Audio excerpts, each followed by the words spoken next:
Good evening, Lisa. Good evening, Andrew.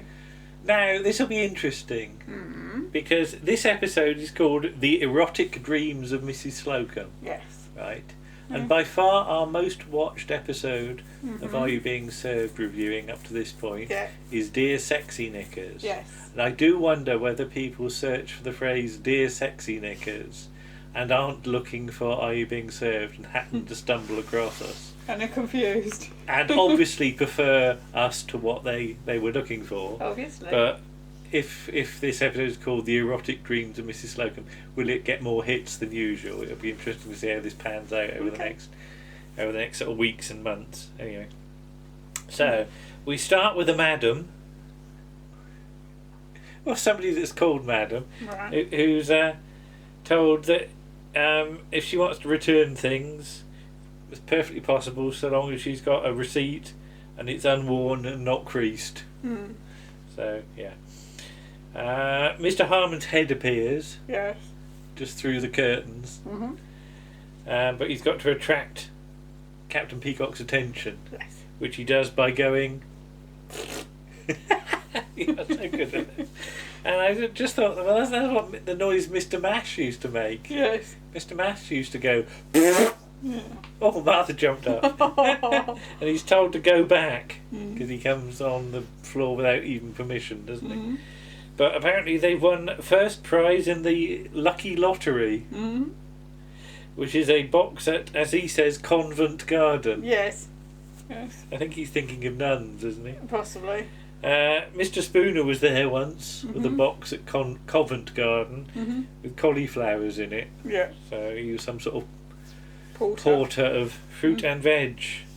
Because, of course, if you go to Covent Garden now, of course, it's not there, is it?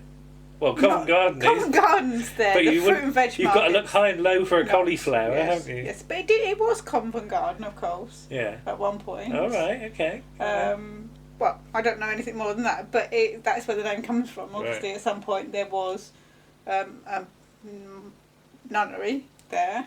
And also it got flooded on one of Ben Aronovich's excellent Rivers of London books. Okay. You should read those, they're really good. Mrs. Slocombe is in the fitting room. Her hair is sort of deep blue. Yeah, it's like royal blue, isn't it, really? And she's on the gin. Yes, and it's only just gone 9 o'clock. She's got a couple of miniature bottles of... Yes. What gin is it? Gordon's. Sorry, yeah. And some Schweppes tonic by the look of it. A huge bottle of tonic and a tiny bottle of gin. Yeah. So I was going to say, would the boys from the Exon experiment be impressed with her? They're not very exotic gins, are they? But I noticed later on she's got a bag which seems to say Southern Comfort on it. Yeah. But yeah, she says she's taken her slimming pill, and she can't stand the taste of tonic. So or gin on their own. Are they better combined? It depends what gin is. You've got a bit of gin. Yeah. It can be quite harsh gin. You're not really a gin expert, are you? No. Over to you, Simon and Ken. But she puts some in a scent spray. And there's a customer who's brought back a jumper, or cardigan rather, complaining that the label says it was non-shrink. Yes. And Mrs. Slocombe's in a mood, and she gets an identical one out, and she proves that the label hasn't shrunk. And basically it's hard cheese. She's told by the lady she'll take her name and she's not allowed to give it, but she will remember her face. So what does she do? She pulls her face. She sort of goes, oh, like that. Without making a noise. I have to make the noise. I have to get into character. Why do you have to make the noise? Character acting. But she's fed up. Did you huff? Yes. Why? Because, carry on. She's fed up with all these customers, and Miss Brahm says, "Did you spend last night on the booze?" And apparently she's been having strange dreams about Mr Humphries. Yes. Who's quite different in her dreams. Yes. And she sees him in a new light. But over on the men's counter, Mr Humphries is told she's looking at you again. And he says, I know I can feel the hairs standing up on the back of my neck. Yeah. They wonder what's come over her, because every time he smiles at her, she goes all wobbly. Yes. So he smiles at her, and she sort of half passes out, doesn't she? She does, yeah. But yes, hang on, let's get there. Right. Yeah, apparently she went out with Mrs. Axelby, and they had some pork scratchings and bacon crisps, and a crisp got stuck in her throat, and it took 3 or 4 gins to shift it. Yes. But she reckons she must have had a bad crisp. Yeah. That's a great expression. Yes. Because I've heard about people saying they've had a bad pint, but I've never heard of a bad crisp. A bad crisp, yeah. I've never had a bad crisp in my life. I know. Yeah. But crisps are good. But she got quite dizzy, and when she got out the pub, she thought her body temperature had dropped, so she had to hold on to a lamppost and sing. And then she lifted up her skirt for the bus to stop, but he drove past. Yes. And so did the next one. But eventually she got on the bus, and the cheeky conductor told her to go upstairs. But she took his number by taking his hat. Yes. I'm starting to wonder whether it's like sort of the Luxton Bus Company. I can almost imagine it being a bit of a sort of on the buses scene. Crossover, yeah. It was like the idea of series sort of bleeding into each other. But yeah, she's about a bloke's flat. What? Something about a bloke's flat. I don't know. What's after that? Oh, Mr Humphries. He was at a bloke's flat. Sorry. We're so professional, aren't we, honestly? I thought that she met a bloke who was flat. No, Mr Humphries has been round a bloke's flat who's got a video recorder, and he's a member of an X-rated video library and a theological student. Yes, it's the way he says it. He had a video recorder. Yeah. Like it's the most amazing thing in the world. But I'm just thinking of the young ones. Have we got a video? Yes, we've got a video. But they put a tape on, and the sound, the picture went, so they had sound only, and they must have been outside because there was a load of wind and shouting. And then he heard something about Mary Rose has turned over and you can see her bottom. Yes. And then every man was bent over an oar. That was quite clever. And then there was that about Mr Baines, and he realised he was watching the Aeneid line. Yes. Could you get the Aeneid line up? I'm not sure. Unless he must have taped it off air. He might have taped it off the telly. Yeah. Yeah. You would probably get it off air. Was the Aeneid line on in? Might have been repeated. Might have been a repeat. I'd need to look at the dates for the Aeneid line, but anyway. But yeah, so they're worried about Mrs Slocombe, and Miss Brahms says she has disturbing nights because there's a man on her mind, and she has erotic. And he said erotic. I don't know what that is. Erotic? What's erotic? I don't know. Erotic dreams. What was it? Her aunt fantasises about Richard Baker. Yeah, Miss Brahms's aunt. Yeah. Yes. Now we get to a part of the storyline that I find a little bit annoying. Yeah. Because you're getting all these insinuations and digs now about women of a certain age. Yeah. So, in other words, Mrs Slocombe is a bit of an old bag. Yeah, well, I think they mean like sort of menopausal women who get strange ideas and fantasies. Well, Captain Peacock says about they do fantasise at that age. Yes. Don't they? Yeah.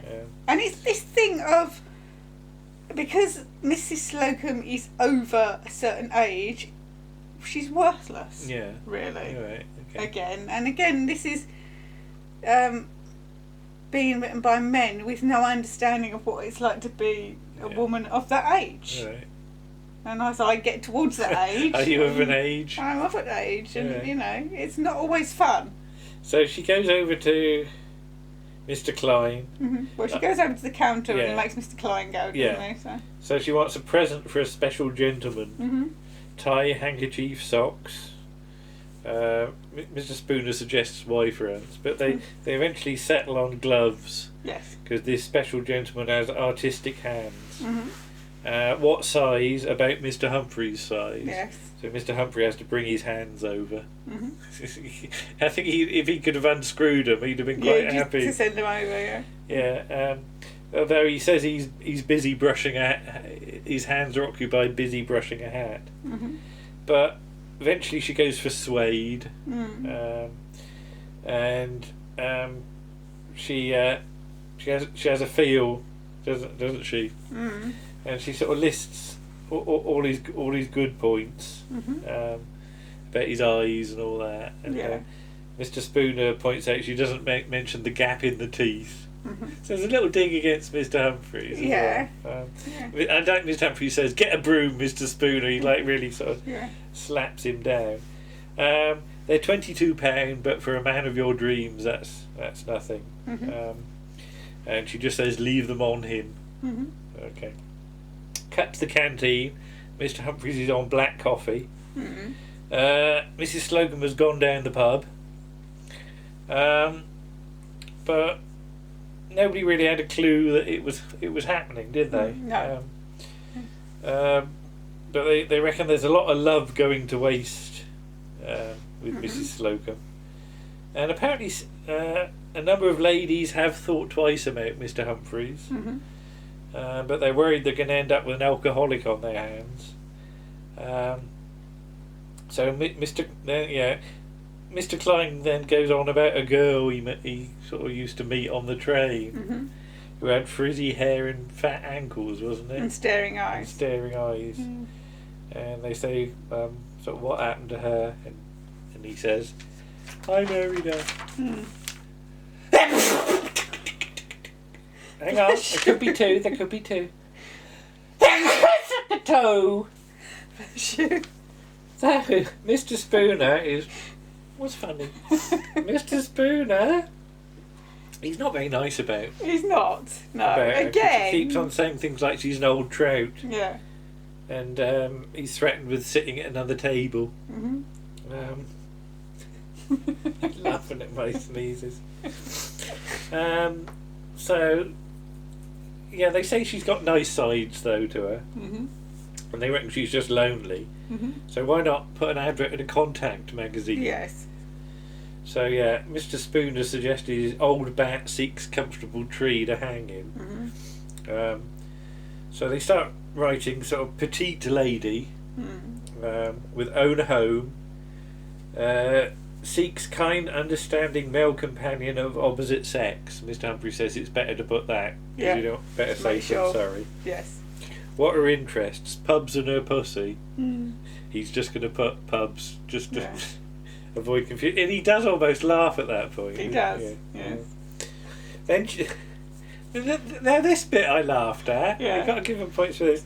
As she comes in with this long blonde sort of wig on, and everybody's sort of drinking their coffee, aren't they? And you've got a table full of actors who all react in different ways, don't they? Yeah. I think Mr Spooner's one is best, because he sort of spurts into his coffee, and he's like mopping his head and he's got it all over him, but everybody does a good reaction. Yes. I made you rewind it. You did, yes. I was writing me notes and I wanted to watch it, so that was good. But yeah, she says she was like dragged into the beauty parlour. Yes. And Mr Spooner says about Lady Godiva, well, he implies Lady Godiva, because he says riding on a horseback naked. Yeah. But then he says the Bride of Frankenstein. He says he's been victimised for his opinions. Yeah, because he's made to go and sit at another table. Because he has to sit at another table. And eventually he just sort of has to leave the room, doesn't he? Yes, because he's very rude. About the years drifting away or something, and then he says something. But at the end of the day, Mr Humphries has been showered with gifts. Sort of, it's the start of the day, actually. Oh, I thought they were folding up. No, they're unfolding, because he says they're Oh coming yes, because in. there's a man coming in, isn't Yes. there? Oh, sorry. Yes. Yeah, so Start of the day. start of the next day, well, a few days later. Yeah, about 10 days. Yeah. So he's had like gloves, hankies, socks, aftershave, pyjamas, all sorts. But yeah, apparently, that some men are going to come in to see her, because he was sort of dealing with the contacts, wasn't he? Yes. And his mother came back, and he didn't want her to hear him talking to men on the phone. No.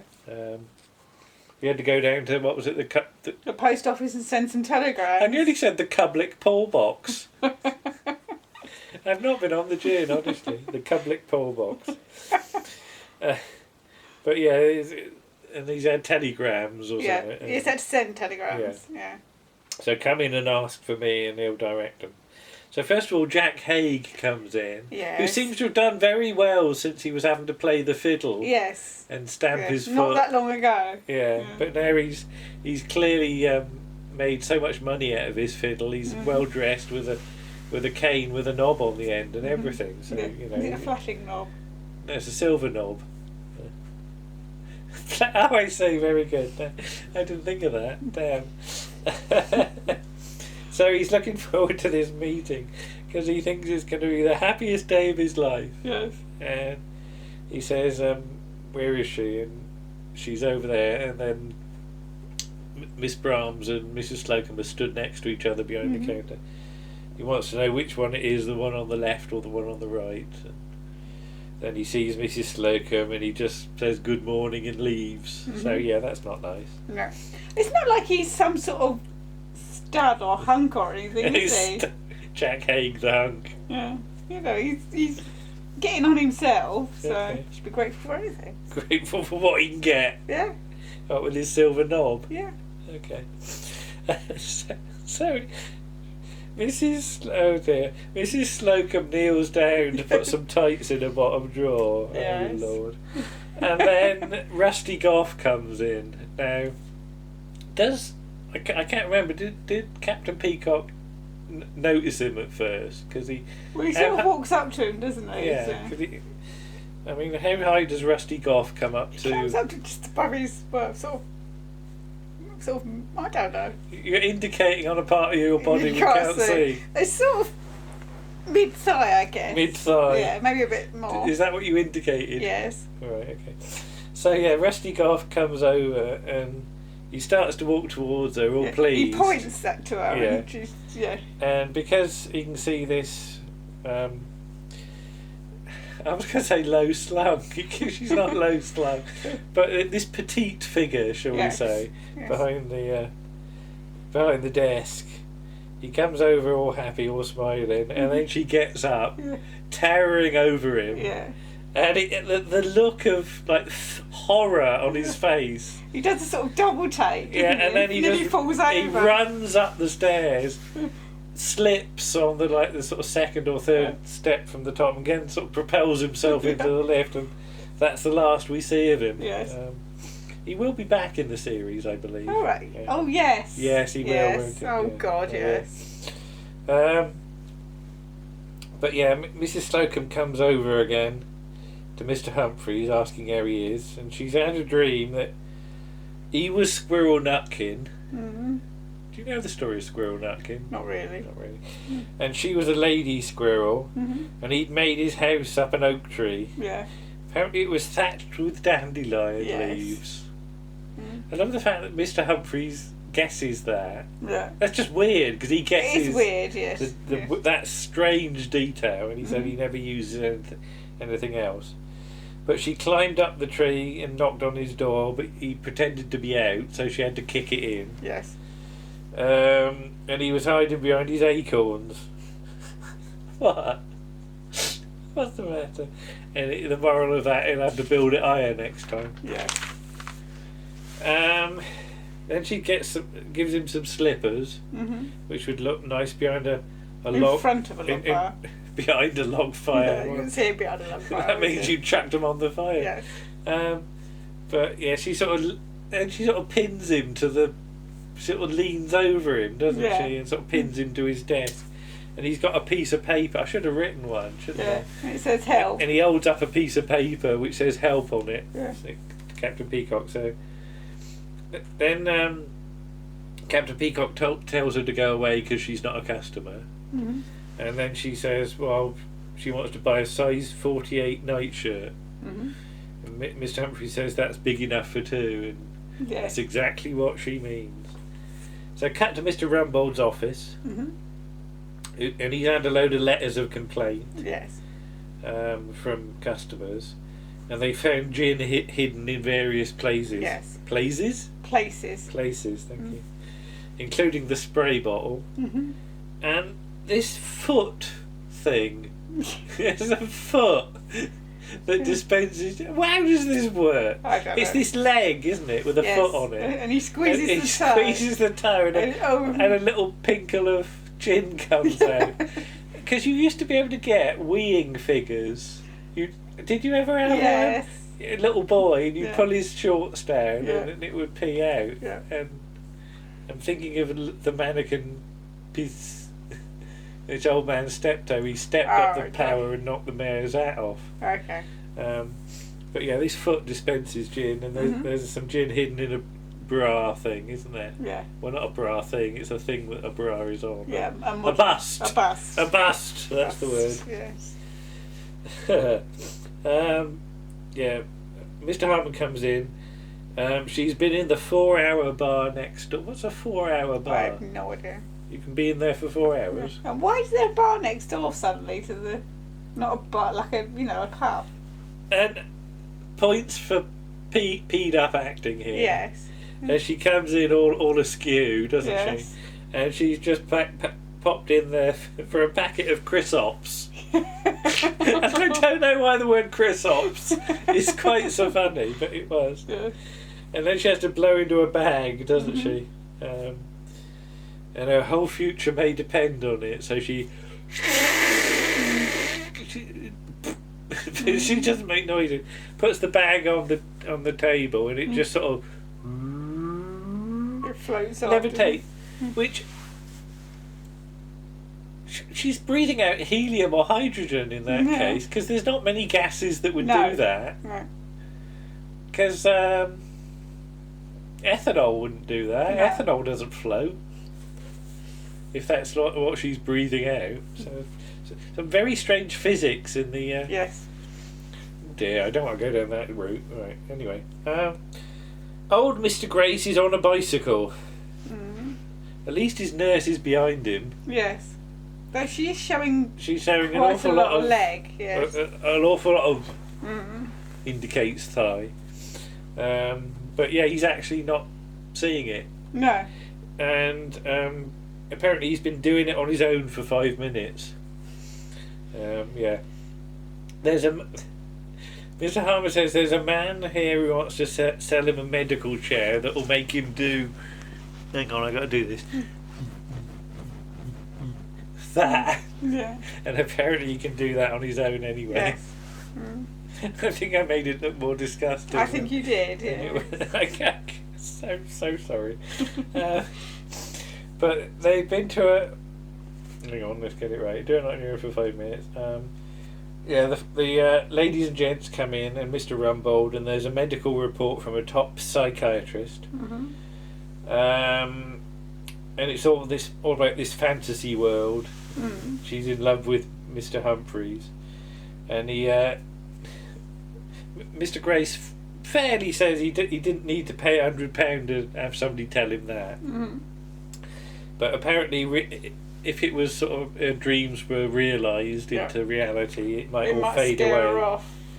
Yeah. So the wonderful phrase, Mr. Humphries will have to have a go at her. And then she might run a mile. And what's it? Mr.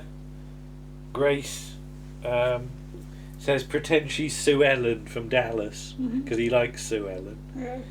And doesn't do a lot for Mr. Humphries, but one mention. I'm so sorry.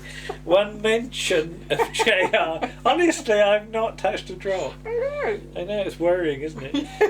At one mention of JR, and Mr. Humphries' leg starts to go. Yeah. Well, apparently it's the hat. It's not JR, it's his big hat. Yeah. How big was his hat? Big-ish. Was it sizable? Yeah. So yeah, maybe you could make a move on her in the box at the ballet, and have a bit of you do it to me. Where hey, you got to do the elbow thing. That's more than that. Well, Well, that's it. Hey, well done. Oh, sorry, Martha was concerned. So yeah, they're going to see the Nutcracker Suite. So at the Nutcracker Suite, Town's sitting in the box next to them. Yeah, yeah. And there's this thing where the ballet dancers come on. You can have to do it with me. And they go do do do do do do do do do do do do do do as they watch him going. And Mr Humphries' attention is drawn by Noblikov. Yes. Who's apparently very big in Russia, and he's pretty big over here too. So there's some talk about pirouettes and entrechats and things like that, or entrechat, which is apparently French for pussy, and pas de deux as well. And that's a dreadful joke from Mr Spooner. Yes. Pas de deux, father of twins. Yeah, he gets thumped for that, doesn't he? Yeah. Yes, is it Miss Brahms flaps him with her programme, isn't he? But how do you feel about this next bit? Because Mr Humphries has now got to act like the man of her dreams, and he doesn't know what to do. Yeah. So Miss Brahms starts to demonstrate on Mr Humphries. So first of all, she suggests tickle her knee, and she sort of demonstrates. Go on, demonstrate on me. He sort of goes. You can't see that, can you? Oh no, because your knee's down there. Right, hang on, get me knee up. And he sort of goes, woo. He quite likes that.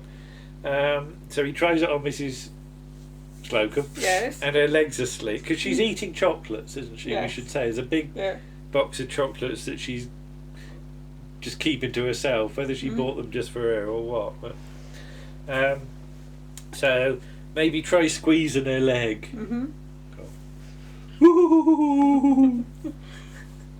Deary me. But yeah, so Mr Humphries' mind starts wandering at this point. And I won't do any more, right? No, I wouldn't. You're glad of that, I really, yeah. So she has to take it a stage further, like this. I can't do that. And he's sort of he's shocked. Can't do that. Okay. So yeah, take her hand and put it there. And Mr Humphries is shocked by all of this. But Mrs Slocombe has dropped off as she's face down in the liqueur chocolates, isn't she? I'm amazed later on there's not a couple stuck to her head or something like that, because it would be. So apparently all his problems are over, but on the contrary, they're just beginning as he launches himself on Miss Brahms. Yes. And they sort of disappear on the floor of the box. And then Captain Peacock stands up and holds his jacket open, doesn't he? Like he's a flasher. Yes. To cover him. Yeah. Just Peacock covers it all with his jacket. Well, he doesn't really, because it's not a very big jacket, is it? And besides, then nobody can.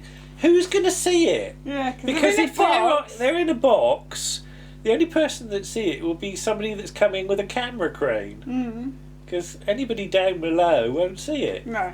So I think Captain Peacock's being a bit oversensitive. Yes. Unless like Barney Colahan's come in with a camera crane and he's videoing it or something.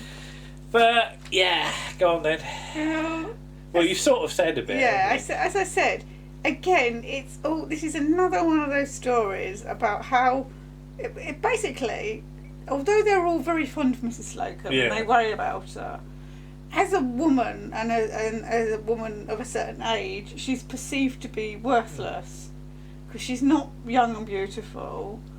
She's a bit overweight, and as you said, you know, Mr Spooner just keeps referring to her as an old bag and an old trout, whereas Miss Brahms, and to be fair, we're not talking. I mean, Wendy Richards is no longer the sort of young ingenue anymore. Ingenue. Yeah, you know, what's she's an ingenue? I'm not really sure.